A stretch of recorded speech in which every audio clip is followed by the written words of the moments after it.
What's up, muscle car people? This is Brand Muscle Cars and I'm Matt. Today, for all the new people, we're going to give you a walk around of my 1000 horsepower Shelby GT500. I should say like 1200 or 1250 horsepower. Whatever, that's what all the other YouTubers do. So, alright, I'm putting that in. It's not that much of clickbait, alright guys? But when you look at my car for the first time, I don't know what anybody notices. Maybe the wrap. That's probably it. So the wrap, we did it in like, for the most part, in 3 or 4 days before Mustang Week 2 years ago. I guess it had to be 2018. And we only had a couple days to get it done. Like 3 days. And I put in a bunch of times. Scythe helped, Kenny helped. And we got it done. I was ready to give up, but the bottom is actually wrapped matte black and the top is tech wrap, and they've changed the name. It was Mr. Chrome, now it's something else I think, but the chrome anyways has not held up that well. It is not really meant to be on the car for more than a year or so, but so at some point here this winter I'm going to take the wrap off. The matte black looks great. That's Avery. Still looks good. No complaints on that. Really no complaints on the tech wrap because it looks phenomenal from 10 feet away. I love how it looks. It just didn't hold up that well long term, which is alright. It's not super expensive, so not complaining at all. Another thing you're going to notice on the outside, I do have RC component wheels. I really like them. Now I have the hammers up front. Now RC components make a matching set of beadlocks for the rear, which are pretty awesome. If I had money, I'd probably buy them, but I don't. So we're sticking with what we got. So I'll show you that, and then we'll show you what's under the hood. So there's the hammers on the front, and then you can see the strange brakes on the front. I do not have ABS anymore. Weight reduction. And here are the RC components in the back, and on the back we have aerospace brakes. So I still like the way that these wheels look. They just don't match the fronts exactly. And the one thing I like is that they're not welds. Everybody has welds. They are awesome wheels, just everybody has them. Alright, so now you want to know, how do we make 1200 horsepower? And I'm about to show you. The key to making the power is that big old Kenne Bell. And it is it's a 4.2 liter supercharger from Kenne Bell. So it's the big boy, one of the mammoths.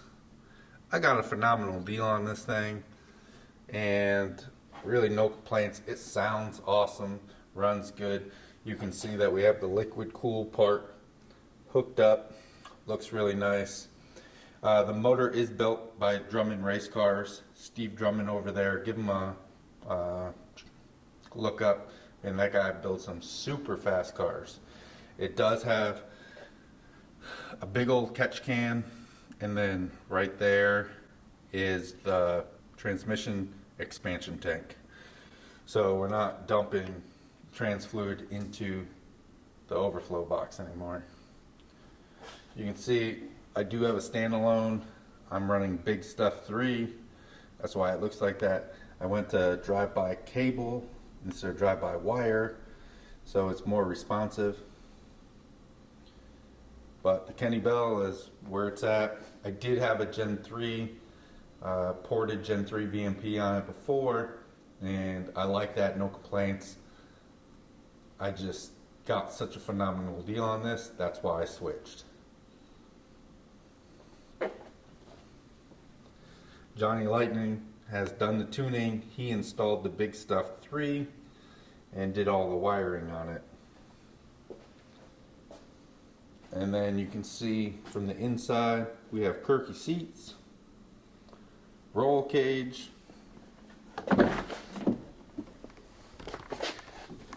I have Scott Rod rear seat delete in the back.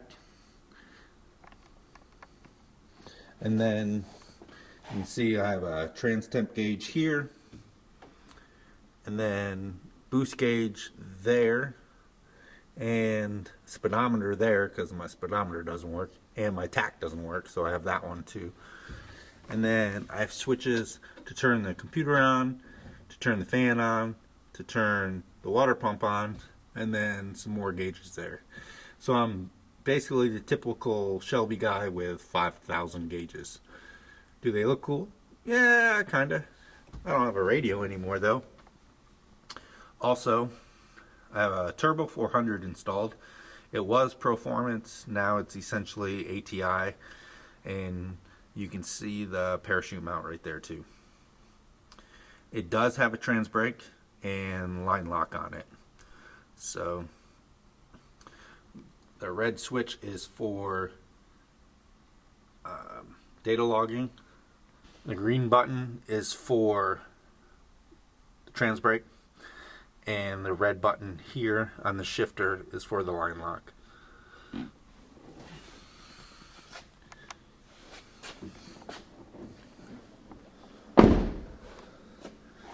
The rear end is a built rear end. It's still an 8.8, but has upgraded axles, studs, and a spool in it.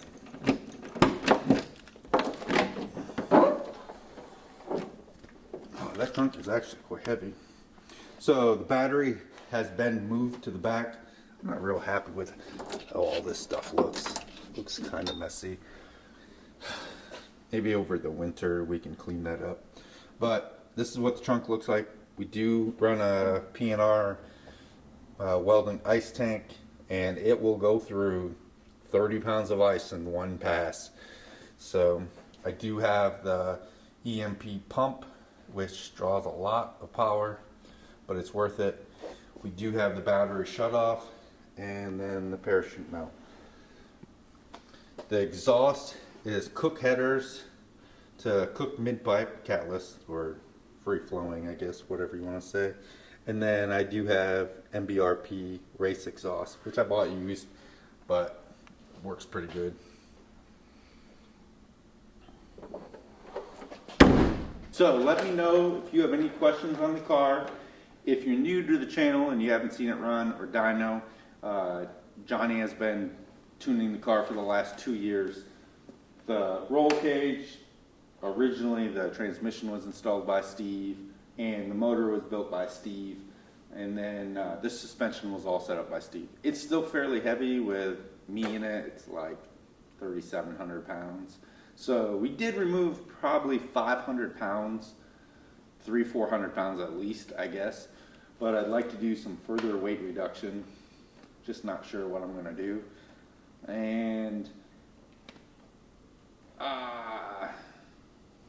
that's pretty much it. I mean, I think it's kind of straightforward build. It's probably a little bit more extreme than most people, but it made like, I don't know, 1050, 1025, something like that on the dyno. At that point, there's not much of a difference. Through an automatic transmission, not through the stick shift.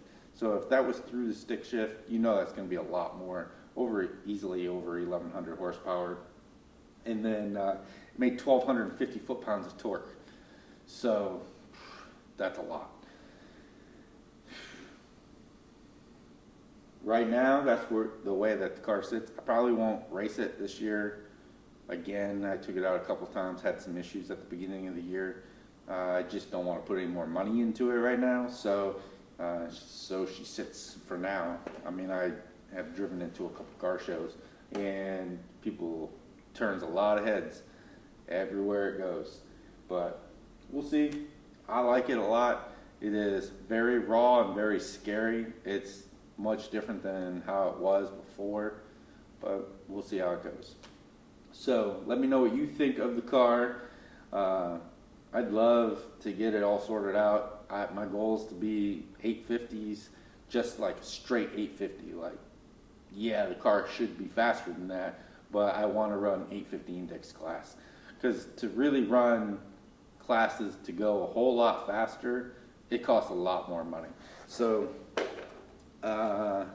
I want to run races, not just do custom tunes. So to compete with X275 or what Street Ultra or whatever the other classes are, it takes a lot more money, a lot more car, different setups. 850 index is probably one of the toughest classes just because there's way more cars in it, but we'll see how it goes. Hopefully we can get it set up and run some of those races next year. So let me know what you think of the car. If you watch the other videos, check us out on Instagram. I don't really post there too much, but hopefully you like it. If you don't like it, leave a comment down below what you don't like it. You think the rap is dumb? You can say that. I don't mind. It's not for everybody. I like it. Kids like it. But hit that like button or hit that thumbs down button. I don't really care.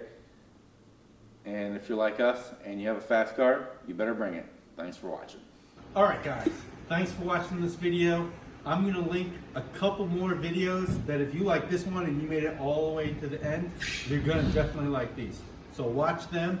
Also, that middle button right there, I think is probably, somewhere in there.